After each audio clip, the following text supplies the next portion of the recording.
Election ਦੇ ਵਿੱਚ ਸਭ ਤੋਂ ਮਹੱਤਵਪੂਰਨ ਜ਼ਿੰਮੇਵਾਰੀ ਹੁੰਦੀ ਹੈ ਪ੍ਰੈਜ਼ਾਈਡਿੰਗ ਆਫੀਸਰ ਦੀ। ਪ੍ਰੈਜ਼ਾਈਡਿੰਗ ਆਫੀਸਰ ਨੇ ਇਹ ਸਾਰੇ ਪੋਲਿੰਗ ਬੂਥ ਦੇ ਉੱਪਰ ਪੂਰਾ ਨਿਯੰਤਰਣ ਰੱਖਣਾ ਹੁੰਦਾ ਹੈ। ਆਓ ਜਾਣਦੇ ਹਾਂ ਪ੍ਰੈਜ਼ਾਈਡਿੰਗ ਆਫੀਸਰ ਨੂੰ ਕਿਹੜੇ ਮਹੱਤਵਪੂਰਨ ਨੁਕਤਿਆਂ ਦੇ ਉੱਪਰ ਧਿਆਨ ਦੇ ਕੇ ਇਸ ਵਿਧਾਨ ਸਭਾ ਚੋਣਾਂ ਨੂੰ ਸਫਲ ਬਣਾਉਣਾ ਹੈ। ਸਭ ਤੋਂ ਪਹਿਲਾਂ ਪ੍ਰੈਜ਼ਾਈਡਿੰਗ ਆਫੀਸਰ ट्रेनिंग प्राप्त करता है। ट्रेनिंग प्राप्त करने उपरांत जदों उसने समान लेना है कंट्रोल यूनिट, बैचिंग यूनिट और वीवीपैट, तो जो उसनों मशीन लॉट की गई है उसका नंबर चैक करके लेनी है। और इस तो इलावा एक महत्वपूर्ण होंदा है जिन्होंने असीं वोटिंग लिस्ट कह दिंदे हैं, उस ते पहले पन्ने का और उस दे लास्ट वाले पन्ने नूं चैक करना हुंदा है भी जिन्नियां उस दे बूथ दे विच वोटां पैण जा रही हैं ਉਹੀ ਉਹਦੇ ਕੋਲੇ ਹੈ। ਉਹਨਾਂ ਕਾਪੀਆਂ ਦੇ ਵਿੱਚੋਂ ਇੱਕ ਕਾਪੀ ਹੁੰਦੀ ਹੈ ਮਾਰਕਰ ਕਾਪੀ, ਜਿਹਨੂੰ ਅਸੀਂ ਮਾਸਟਰ ਕਾਪੀ ਵੀ ਕਹਿ ਦਿੰਦੇ ਹਾਂ। ਔਰ ਉਸ ਦੇ ਪਹਿਲੇ ਪੰਨੇ ਤੇ ਇਹ ਦਰਸਾਇਆ ਜਾਂਦਾ ਹੈ ਕਿ ਇਹ ਕਿਹੜੇ ਬੂਥ ਦੀ ਮਾਰਕਰ ਕਾਪੀ ਹੈ ਔਰ ਇਸ ਦੇ ਵਿੱਚ ਕਿੰਨੀਆਂ ਵੋਟਾਂ ਹਨ। ਇਸ ਤੋਂ ਇਲਾਵਾ ਇਸ ਦੇ ਵਿੱਚ ਕਿੰਨਿਆਂ ਨੂੰ ਅਸੀਂ ਪੋਸਟਲ ਬੈਲਟ ਪੇਪਰ ਜਾਰੀ ਕੀਤਾ ਹੋਇਆ ਹੈ। ਤਾਂ ਉਸ ਤੋਂ ਬਾਅਦ ਉਸ ਨੇ ਆਪਣੇ ਪੋਲਿੰਗ ਕੇਂਦਰ ਉੱਪਰ ਜਾਣਾ ਹੈ। ਜਦੋਂ ਆਪਣੀ ਟੀਮ ਦੇ ਨਾਲ ਪੋਲਿੰਗ ਬੂਥ ਦੇ ਉੱਪਰ ਪ੍ਰੈਜ਼ਾਈਡਿੰਗ ਆਫੀਸਰ ਪਹੁੰਚ ਗਿਆ ਤਾਂ ਉਦੋਂ ਉਸ ਨੇ ਪਹੁੰਚਣ ਸਾਰ ਹੀ ਸੰਬੰਧਿਤ ਸਾਰੇ ਪੇਪਰ ਤਿਆਰ ਕਰਨੇ ਹੈ। ਜਿੱਥੇ ਵੋਟਾਂ ਪਾਉਣ ਦੇ ਲਈ ਵੋਟਿੰਗ ਕੰਪਾਰਟਮੈਂਟ ਤਿਆਰ ਕਰਨਾ ਹੈ, ਉਹ ਵੋਟਿੰਗ ਕੰਪਾਰਟਮੈਂਟ ਇਹੋ ਜਿਹੀ ਜਗ੍ਹਾ ਤੇ ਤਿਆਰ ਹੋਵੇ ਜਿੱਥੇ ਕੋਈ ਵੀ ਦਰਵਾਜ਼ਾ ਕਿਸੇ ਵੀ ਖਿੜਕੀ ਤੋਂ ਉਸ ਨੂੰ ਇਹ ਨਾ ਦੇਖ ਸਕੇ ਵੀ ਕਿਹੜਾ ਵਿਅਕਤੀ ਕਿਸ ਪਾਰਟੀ ਨੂੰ ਵੋਟ ਪਾ ਰਿਹਾ ਹੈ।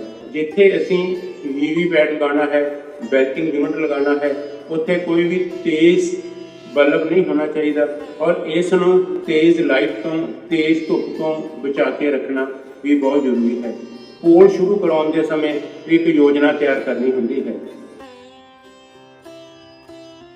पोलिंग पार्टी तैयार होएगी, उस योजना के अनुसार 6 बजे एजेंट आने हैं, उन्होंने टाइम उसने 6:30 का देना है।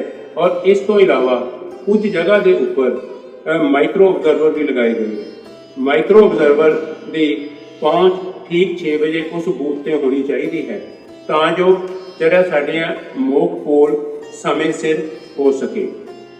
मोक पोल करना प्रिजाइडिंग ऑफिसर लिए क्यों जरूरी है? क्योंकि चोणां तो पहला असीं ये चीज़ चेक करनी है भी जो भी साडे कोले कैंडीडेट्स ने वो सारे बटन ठीक है, इनक्लूडिंग नोटा। सुबह मॉक पोल करना है तो प्रिजाइडिंग ऑफिसर अपने माइक्रो ऑब्जर्वर की हाजिरी दे विच ते एजेंट की हाजिरी दे विच मॉक पोल शुरू करवाएगा। और जेकर साडे कोले पोलिंग एजेंट समय सिर नहीं पहुँचते तो असीं उन्हां दी 10 मिनट वेट करनी है। 10 मिनट बाद असीं माइक्रो ऑब्जर्वर ते जो साडे कोले बाकी दे स्टाफ है उन्हां दी हाजिरी दे विच मॉक पोल शुरू करानी है। जो कंट्रोल यूनिट है, बेल्टिंग यूनिट है ते वीवीपैट है, उस नूं आपस दे विच लिंक करना है। लिंक करन लगे प्रिजाइडिंग ऑफिसर ने एक गल दा ये ध्यान रखना है कि मॉक पोल शुरू करन तो पहला वीवीपैट नूं वर्किंग मोड दे उत्ते लैके जावांगे तां साडी जिहड़ी मॉक पोल है सफलतापूर्वक होएगी। 50 वोटां पाउणियां जरूरी ने। 50 वोटां पाउण लगे असीं हर एक कैंडीडेट नूं किन्नी वोट पानी है ये देख के कि साडा जिहड़ा जोड़ है वो 50 बन जाए। जदों मॉक पोल दी 50 वोटां पोल हो गई तो असीं उस नूं क्लोज करांगे। क्लोज करके एजेंट नूं दिखावांगे कि हम कोई भी वोट इस दे विच नहीं पै सकती। क्लोज तो बाद असीं रिजल्ट लवांगे जो असीं रफ वोटां कास्ट कीतियां सी। जेकर साडा रिजल्ट उवें ही है, उन्होंने कैंडीडेट्स में वोटां निकलदियां हन तां साडा सारा सिस्टम ठीक तां असीं फिर उन्होंने क्लीयर करांगे। कंट्रोल यूनिट है उस नूं असीं एक बारी पिछों ऑफ करांगे। सीलिंग करन तो पहला 50 पर्चियां दे पिछे स्टैंप लगानी है। स्टैंप लगा के उस दे ऊपर प्रिजाइडिंग ऑफिसर साइन करेगा और माइक्रो ऑब्जर्वर उस टाइम पे हाजिर है तो माइक्रो ऑब्जर्वर भी अपने साइन करेगा। कोई भी एक एजेंट उस पर साइन करके स्टैंप के ऊपर उन्होंने पर्चियां नूं एक ब्लैक कलर का बैग होएगा, उहदे विच ये पर्चियां पैक करके असीं उस नूं बंद कर देनियां हन। इस दे नाल साडा ये 45 मिनट का समा लगना है ते ठीक 7:45 बजे साडी सारी टीम ਔਰ ਸਿਸਟਮ ਤਿਆਰ ਹੋਏਗਾ। ਮੋਕ ਪੋਲ ਤੋਂ ਬਾਅਦ VOTING ਮਸ਼ੀਨ ਨੂੰ ਗ੍ਰੀਨ ਪੇਪਰ ਸੀਲ ਅਤੇ ਸਪੈਸ਼ਲ ਟੈਗ ਲਗਾ ਕੇ ਸੀਲ ਕੀਤਾ ਜਾਣਾ ਹੈ। ਪਹਿਲਾਂ ਗ੍ਰੀਨ ਪੇਪਰ ਸੀਲ ਲਗਾਉਣੀ ਹੈ ਅਤੇ ਉਸ ਤੋਂ ਬਾਅਦ ਸਪੈਸ਼ਲ ਟੈਗ ਲਗਾ ਕੇ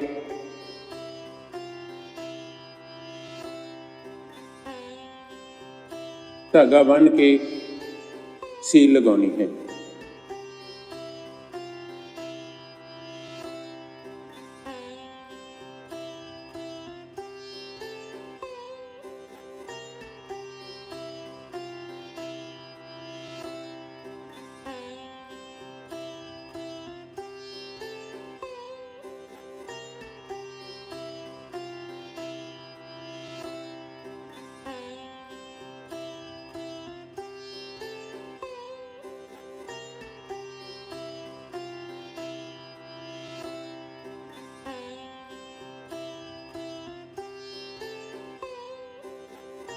कोविड-19 ਦੀਆਂ ਹਦਾਇਤਾਂ ਦੀ ਪਾਲਣਾ ਕਰਾਉਣਾ ਪ੍ਰੈਜ਼ਾਈਡਿੰਗ ਆਫੀਸਰ ਦੀ ਇੱਕ ਮਹੱਤਵਪੂਰਨ ਜ਼ਿੰਮੇਵਾਰੀ ਹੈ, ਕਿਉਂਕਿ ਪੀਪੀ ਕਿੱਟ ਸਾਰਿਆਂ ਦੇ ਪਾਈ ਹੋਏਗੀ, ਸਾਰਿਆਂ ਕੋਲ ਸੈਨੀਟਾਈਜ਼ਰ ਹੋਏਗਾ, ਸਾਰਿਆਂ ਨੇ ਆਪਣੀ ਬਰਾਬਰ ਦੀ ਦੂਰੀ ਬਣਾ ਕੇ ਰੱਖਣੀ ਹੈ।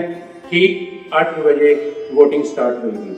ਪ੍ਰੈਜ਼ਾਈਡਿੰਗ ਆਫੀਸਰ ਨੇ ਇਹ ਵੀ ਦੇਖਣਾ ਹੈ ਕਿ ਜਦੋਂ ਵੋਟ ਪਾਉਣ ਦੇ ਲਈ ਉਹਦੀ ਮਸ਼ੀਨ ਤਿਆਰ ਹੋ ਗਈ ਹੈ, ਦਰਵਾਜ਼ੇ ਦੇ ਵਿੱਚ ਕਿੰਨੇ ਵੋਟਰ ਇੱਕ ਲਾਈਨ ਦੇ ਵਿੱਚ ਖੜੇ ਹੈ, ਉਹਦਾ ਰਿਕਾਰਡ ਰੱਖਣਾ ਹੈ। ਹੁਣ ਇਸ ਦੇ ਲਈ ਪ੍ਰੈਜ਼ਾਈਡਿੰਗ ਆਫੀਸਰ ਲਈ ਇੱਕ ਮਹੱਤਵਪੂਰਨ ਕੰਮ ਇਹ ਵੀ ਹੈ ਕਿ ਉਸ ਨੇ ਜਦੋਂ ਏਜੰਟ ਨੂੰ ਬਿਠਾਉਣਾ ਹੈ ਤਾਂ ਬੈਟਿੰਗ ਯੂਨਿਟ ਦੇ ਅਨੁਸਾਰ ਉਸ ਕੈਂਡੀਡੇਟ ਦੀ ਤਰਤੀਬ ਦੇ ਅਨੁਸਾਰ ਪ੍ਰੈਜ਼ਾਈਡਿੰਗ ਆਫੀਸਰ ਏਜੰਟ ਨੂੰ ਬੈਠਣ ਦੇ ਲਈ ਜਗ੍ਹਾ ਦੇਗਾ।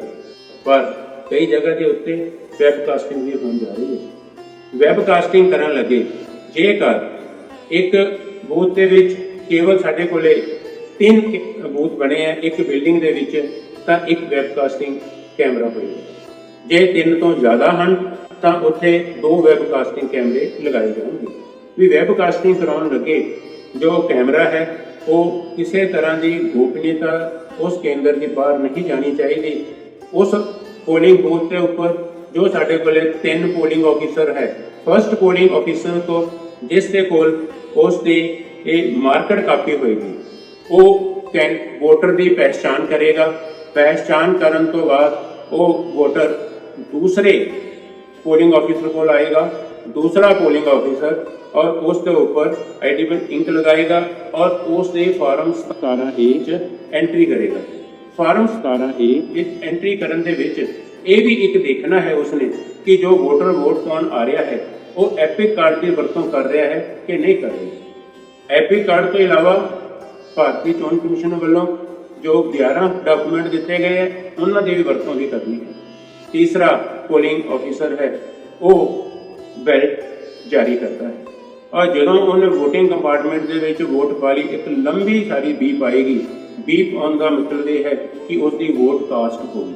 ਕੋਈ ਵੋਟਰ ਸਾਰਾ ਪ੍ਰੋਸੈਸ ਪੂਰਾ ਕਰ ਲੈਂਦਾ ਹੈ ਪਰ ਉਹ ਵੋਟਰ ਵੋਟ ਪਾਉਣ ਤੋਂ ਇਨਕਾਰ ਕਰਦਾ ਹੈ, ਤਾਂ ਇਸ ਦੇ ਵਿੱਚ ਪ੍ਰੈਜ਼ਾਈਡਿੰਗ ਆਫਿਸਰ ਧਿਆਨ ਦੇਵੇਗਾ ਕਿ ਜੇਕਰ ਉਸਨੇ ਵੋਟ ਪਾਉਣ ਤੋਂ ਇਨਕਾਰ ਕੀਤਾ ਹੈ ਤਾਂ 17A ਫਾਰਮ ਦੇ ਵਿੱਚ ਉਸ ਦਾ ਇੰਦਰਾਜ ਕਰੇਗਾ ਔਰ ਇੰਦਰਾਜ ਕਰਨ ਤੋਂ ਬਾਅਦ ਪ੍ਰੈਜ਼ਾਈਡਿੰਗ ਆਫਿਸਰ ਮਸ਼ੀਨ ਨੂੰ ਬੰਦ ਕਰਕੇ ਦੁਬਾਰਾ ਔਨ ਕਰੇ ਤਾਂ ਉਹਦੀ ਵੋਟ ਕੈਂਸਲ ਹੋ ਜਾਵੇਗੀ। ਜਦੋਂ ਕੋਈ ਵੋਟਰ ਵੋਟ ਪਾਉਂਦਾ ਹੈ ਤਾਂ ਉਹ ਬਾਹਰ ਆ ਕੇ ਇਹ ਕਹਿੰਦਾ ਹੈ ਕਿ ਮੈਂ ਵੋਟ A ਪਾਰਟੀ ਨੂੰ ਪਾਈ ਸੀ ਪਰ ਮੇਰੀ ਵੋਟ B ਪਾਰਟੀ ਨੂੰ ਪੈ ਗਈ, ਤਾਂ ਉਸ ਟਾਈਮ ਉੱਤੇ ਪ੍ਰੈਜ਼ਾਈਡਿੰਗ ਆਫਿਸਰ ਉਸ ਤੋਂ ਫਾਰਮ 49 ਭਰਵਾਵੇਗਾ ਔਰ ਉਸ ਦੀ ਸ਼ਿਕਾਇਤ ਦਰਜ ਕਰੇਗਾ। ਸ਼ਿਕਾਇਤ ਦਰਜ ਕਰਨ ਤੋਂ ਬਾਅਦ ਪ੍ਰੈਜ਼ਾਈਡਿੰਗ ਆਫਿਸਰ ਏਜੰਟ ਦੀ ਮਦਦ ਦੇ ਨਾਲ ਜੇ ਉਸ ਟਾਈਮ ਉੱਤੇ ਮਾਈਕਰੋ ਆਬਜ਼ਰਵਰ ਹਾਜ਼ਰ ਹੈ ਤਾਂ ਮਾਈਕਰੋ ਆਬਜ਼ਰਵਰ ਦੀ ਮਦਦ ਦੇ ਨਾਲ ਉਹ VOTING ਕੰਪਾਰਟਮੈਂਟ ਵਿੱਚ ਜਾਵੇਗਾ। VOTING ਕੰਪਾਰਟਮੈਂਟ ਵਿੱਚ ਜਾ ਕੇ ਟੈਸਟ ਵੋਟ ਪਏਗੀ। ਜੇਕਰ ਉਸ ਦੀ ਸ਼ਿਕਾਇਤ ਦੇ ਵਿੱਚ ਜੋ ਉਸਨੇ ਦਰਜ ਕੀਤਾ ਹੈ ਉਹ ਸਹੀ ਪਾਇਆ ਗਿਆ ਤਾਂ VVPAT ਬਦਲਿਆ ਜਾਵੇਗਾ। ਜੇ ਉਸਨੇ ਜੋ ਕਿਹਾ ਉਹ ਗਲਤ ਪਾਇਆ ਗਿਆ ਤਾਂ ਉਸ ਵੋਟਰ ਦੇ ਵਿਰੁੱਧ ਕਾਰਵਾਈ ਕੀਤੀ ਜਾਵੇਗੀ। ਜਦੋਂ ਕੋਈ ਏਜੰਟ ਇਹ ਸ਼ਿਕਾਇਤ ਕਰਦਾ ਹੈ ਕਿ ਇਹ ਵੋਟਰ ਜੋ ਵੋਟ ਪਾਉਣ ਆਇਆ ਹੈ ਇਹ ਉਮਰ ਘਟਦਾ ਹੈ ਤਾਂ ਉਸ ਦੀ ਉਮਰ ਦੀ ਵੈਰੀਫਿਕੇਸ਼ਨ ਕਰਨ ਤੋਂ ਬਾਅਦ ਵੋਟ ਪੋਲ ਹੋ ਸਕਦੀ ਹੈ। ਜੇਕਰ ਕੋਈ ਵੋਟਰ ਇਹ ਕੰਪਲੇਂਟ ਕਰਦਾ ਹੈ ਕਿ ਮੇਰੀ ਵੋਟ ਪਹਿਲਾਂ ਪੈ ਚੁੱਕੀ ਹੈ ਤਾਂ ਪ੍ਰੈਜ਼ਾਈਡਿੰਗ ਆਫੀਸਰ ਵੈਰੀਫਾਈ ਕਰਦਾ ਹੋਇਆ ਔਰ ਉਸ ਨੂੰ ਟੈਂਡਰ ਬੈਲਟ ਪੇਪਰ ਜਾਰੀ ਕਰਦਾ ਹੈ ਵੀ ਉਹ ਬੈਲਟ ਪੇਪਰ ਤੋਂ ਬਾਅਦ ਉਹ ਵੋਟ ਉਸ ਦੀ ਮਸ਼ੀਨ ਦੇ ਵਿੱਚ ਕਾਸਟ ਨਹੀਂ ਹੋਏਗੀ, ਉਹ ਵੋਟ ਉਸ ਦੀ ਅਲੱਗ ਲਿਫਾਫੇ ਦੇ ਵਿੱਚ ਵੋਟ ਪਏਗੀ।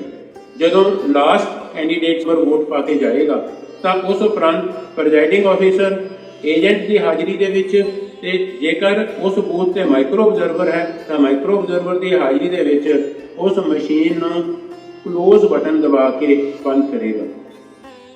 ਸੀਲਿੰਗ ਕਰਨ ਲੱਗੇ ਪਹਿਲਾਂ ਆਫ ਕਰਨਾ ਜ਼ਰੂਰੀ ਹੈ। ਜੇਕਰ ਉਹ ਮਸ਼ੀਨ ਚੱਲਦੀ ਰਹੇਗੀ ਤਾਂ ਕਾਊਂਟਿੰਗ ਸਮੇਂ ਰਿਜ਼ਲਟ ਨਹੀਂ ਕੱਢ ਪਾਵਾਂਗੇ। ਆਪਾਂ ਹੁਣ ਇਹ ਜਾਣਦੇ ਹਾਂ ਕਿ ਇਸ ਨੂੰ ਕਿਸ ਤਰ੍ਹਾਂ ਸੀਲ ਕਰਨਾ ਹੈ ਤਾਂ ਅਸੀਂ ਉਸ ਨੂੰ ਸੀਲ ਕਰਦੇ ਹਾਂ। ਸੀਲ ਕਰਕੇ ਇਹ ਦੇਖਦੇ ਹਾਂ ਕਿ ਪਿੱਛੋਂ ਮਸ਼ੀਨ ਬੰਦ ਹੈ, ਏਜੰਟ ਦੇ ਸਾਈਨ ਹੈ ਔਰ ਏਜੰਟ ਨੂੰ ਫਾਰਮ 17C ਦੀ ਕਾਪੀ ਦਿੱਤੀ ਜਾਂਦੀ ਹੈ ਜਿਹਦੇ ਵਿੱਚ ਇਹ ਪਤਾ ਲੱਗਦਾ ਹੈ ਕਿ ਕਿੰਨੇ ਸਾਡੇ ਕੋਲੇ ਮੇਲ ਵੋਟਰ ਹੈ, ਕਿੰਨੇ ਸਾਡੇ ਕੋਲੇ ਫੀਮੇਲ ਵੋਟਰ ਹੈ ਔਰ ਕਿੰਨਿਆਂ ਨੇ ਸਾਡੇ ਕੋਲੇ ਸਰਵਿਸ ਵੋਟਰ ਹੈ, ਕਿੰਨਿਆਂ ਨੇ ਵੋਟ ਪਾਈ ਹੈ। ਇਹ ਸਾਰਾ ਇੰਦਰਾਜ ਉਸ ਦੇ ਵਿੱਚ ਕੀਤਾ ਜਾਂਦਾ ਹੈ। Presiding officer diary presiding officer sign ਕਰਕੇ ਭਰਦਾ ਹੈ ਔਰ ਇਸ ਤਰ੍ਹਾਂ ਜੇਕਰ ਮਾਈਕਰੋ ਆਬਜ਼ਰਵਰ ਹੈ ਤਾਂ ਮਾਈਕਰੋ ਆਬਜ਼ਰਵਰ ਵੀ ਭਰਦਾ ਹੈ। ਪਰ ਹਰ 2 ਘੰਟਿਆਂ ਬਾਅਦ ਪ੍ਰੈਜ਼ਾਈਡਿੰਗ ਆਫੀਸਰ ਦੁਆਰਾ ਟੋਟਲ ਬਟਨ ਦਬਾ ਕੇ ਵੋਟਰ ਦੇ ਬਾਰੇ ਜਾਣਕਾਰੀ ਹਾਸਲ ਕੀਤੀ ਜਾਂਦੀ ਹੈ। ਇਹ ਵੋਟ ਦਾ ਟੋਟਲ ਜੋ ਸਾਡੇ ਫਾਰਮ 17 ਦੇ ਵਿੱਚ ਵੋਟਿੰਗ ਹੈ ਆਪਸ ਦੇ ਵਿੱਚ ਟੈਲੀ ਹੋਣਾ ਚਾਹੀਦਾ ਹੈ ਔਰ ਇਸ ਦੇ ਨਾਲ ਹੀ ਅਸੀਂ ਇਹ ਸੂਚਨਾ ਸਾਰੀ ਮਾਨਯੋਗ ਇਲੈਕਸ਼ਨ ਕਮਿਸ਼ਨ ਨੂੰ ਦਿੰਦੇ ਹਾਂ, ਜਿਸ ਦੇ ਨਾਲ ਕਿ ਉਸ ਦਾ ਜਦੋਂ ਰਿਜ਼ਲਟ ਨਿਕਲਦਾ ਹੈ ਤਾਂ ਅਸੀਂ ਉਹਦੀ ਕਾਊਂਟਿੰਗ ਕਰ ਲੈਂਦੇ ਹਾਂ ਔਰ ਇਸ ਤੋਂ ਬਾਅਦ ਸਾਡੇ ਕੋਲੇ ਸਮਾਂ ਆਉਂਦਾ ਹੈ ਕਿ ਅਸੀਂ ਸਮਾਨ ਨੂੰ ਜਮ੍ਹਾਂ ਕਰਾਈਏ। ਸਮਾਨ ਨੂੰ ਜਮ੍ਹਾਂ ਕਰਾਉਣ ਦੇ ਲਈ ਅਸੀਂ EVM VVPAT ਤੇ ਇੱਕ ਸੈਟ ਗਰੁੱਪ ਜਮ੍ਹਾਂ ਕਰਾਉਣੇ ਹੈ ਔਰ ਉਸ ਤੋਂ ਬਾਅਦ ਸਟੈਚੂਟਰੀ 5 ਫਾਰਮ, ਨॉन ਸਟੈਚੂਟਰੀ 11 ਫਾਰਮ ਔਰ ਉਸ ਤੋਂ ਬਾਅਦ ਚੌਥਾ ਪੈਕ ਸਾਡੇ ਕੋਲ ਇਹ ਬਣਦਾ ਹੈ ਕਿ ਜੋ ਸਾਡੇ ਕੋਲ ਹੋਰ ਡਾਕੂਮੈਂਟ ਰਹਿ ਗਏ ਹੁਣ ਅਸੀਂ ਚੌਥੇ ਫਾਰਮ ਵਿੱਚ ਜਮ੍ਹਾਂ ਕਰਾ ਕੇ ਅਸੀਂ ਆਪਣੇ ਇਸ ਵਿਧਾਨ ਸਭਾ ਇਲੈਕਸ਼ਨ 2022 ਦੇ ਸਮਾਨ ਜਮ੍ਹਾਂ ਕਰਾਇਆ ਹੈ ਔਰ ਅਸੀਂ ਇਹ ਖੁਸ਼ੀਆਂ ਮਨਾਉਂਦੇ ਹੋਏ ਆਪਣੇ ਘਰਾਂ ਨੂੰ ਪਰਤਾਂਗੇ। ਜੈ ਹਿੰਦ।